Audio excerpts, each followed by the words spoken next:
You know Truecaller? Of course, it helps you deal with spam calls. वही spam calls जिसमें गांजा फूके हुए लोग अक्सर आपको credit cards, insurance policies and trading accounts बेचते हैं. And since India has the dubious distinction of being the spam capital of Asia, Truecaller has been a life saver. लेकिन क्या ट्रू कॉलर इंडिया को सिर्फ spam call से बचाता है? Voice Roy research, एक बहुत बड़ी रिसर्च कंपनी जिसने ट्रू कॉलर के ट्रू कलर्स को और उसके बिजनेस मॉडल को बिट बाय बिट सबके सामने रखा और इससे ऐसी बातें पता चली जिससे आपके होश तक उड़ जाएंगे. And with that introduction out of the way, let's ask the big question, what does the report actually contain? Well, आपको थोड़ा सा अजीब लगे, लेकिन सच्चाई ये है, Truecaller doesn't care about your privacy if you are in India. Now you could argue that privacy is a myth. हम अक्सर अपना डेटा कुछ लोगों के हाथों में दे देते हैं. बट वेट, वहां तो हम अपना डेटा अपनी मर्जी से दे रहे हैं. लेकिन अगर क्या हो कि जहां हम अपना डेटा अपनी मर्जी से न दें, फिर भी कुछ कंपनीज मैनेज करके हमारे पर्सनल इंफॉर्मेशन को ले और उसे मोनेटाइज करें. और यही सबसे बड़ा एलिगेशन है ट्रू कॉलर पर. For instance, look at how Truecaller builds its massive database of users. Now listen to this very carefully. समझिए किसी ने Truecaller ऐप को इंस्टॉल किया. Truecaller सबसे पहले परमिशन लेगा कि क्या मैं आपके कॉन्टैक्ट लिस्ट को एक्सेस कर सकता हूं, और उन्होंने वो परमिशन उसे दे दी. और फिर Truecaller उस फोन के सारे यूजर्स कॉन्टैक्ट के डेटा को ले लेता है. उस कॉन्टैक्ट लिस्ट में आपका भी नाम हो सकता है, भले ही आपने आज तक कभी भी ट्रू कॉलर को न डाउनलोड किया हो और ना ही उस पर रजिस्टर किया हो.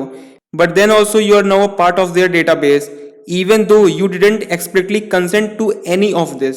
सो अगर आपका नाम दूसरे की कॉन्टैक्ट लिस्ट में है और अगर उसने ट्रू कॉलर डाउनलोड किया, तो आपके न चाहते हुए भी आपका डेटा ट्रू कॉलर के डेटाबेस में चला जाएगा. अब आपका सबसे बड़ा सवाल ये होगा कि गूगल प्ले स्टोर से इस ऐप को बैन क्यों नहीं कर देता है?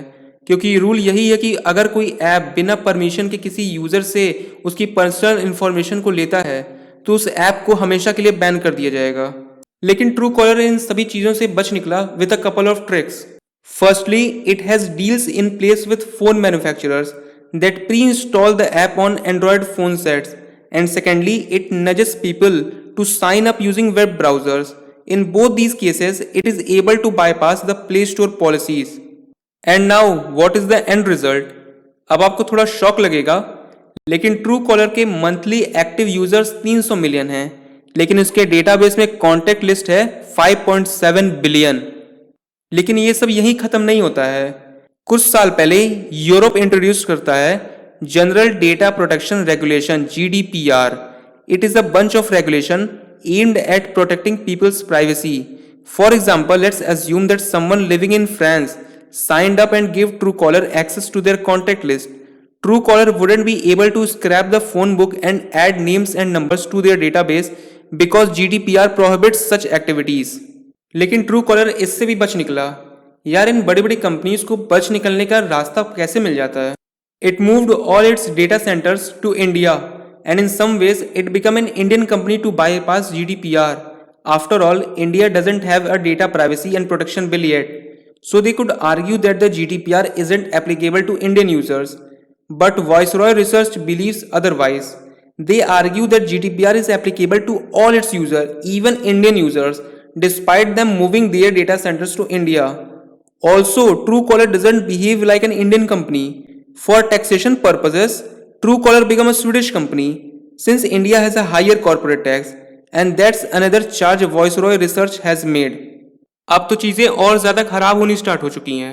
जब भी आप एक नया फोन लेंगे जिसमें Truecaller पहले से इंस्टॉल है, तो आपके फोन में एक फीचर होता है इनहैंस्ड सर्च. वो अपने आप ऑटो चेक हो जाता है. इनहैंस्ड सर्च इनेबल होने का मतलब ये है कि आपके कॉन्टैक्ट्स के सारे डेटा अपने आप सिक्योरली Truecaller के पास शेयर होते जा रहे हैं. That meant users automatically shared everything with Truecaller, names, numbers, email addresses, etc. Truecaller आपके फोन बुक को एक्सेस करने के साथ साथ आपके SMS इनबॉक्स को भी एक्सेस कर लेता है. इनबॉक्स में जो मैसेजेस आपके बैंक ट्रांजैक्शन के रिलेटेड हैं, उस डेटा को लेकर Truecaller बहुत ज़्यादा फाइनेंशियल प्रॉफिट्स बनाता है. अगर आपको ये वीडियो पसंद आई हो तो इसे लाइक करिए, शेयर करिए, सब्सक्राइब करिए. धन्यवाद.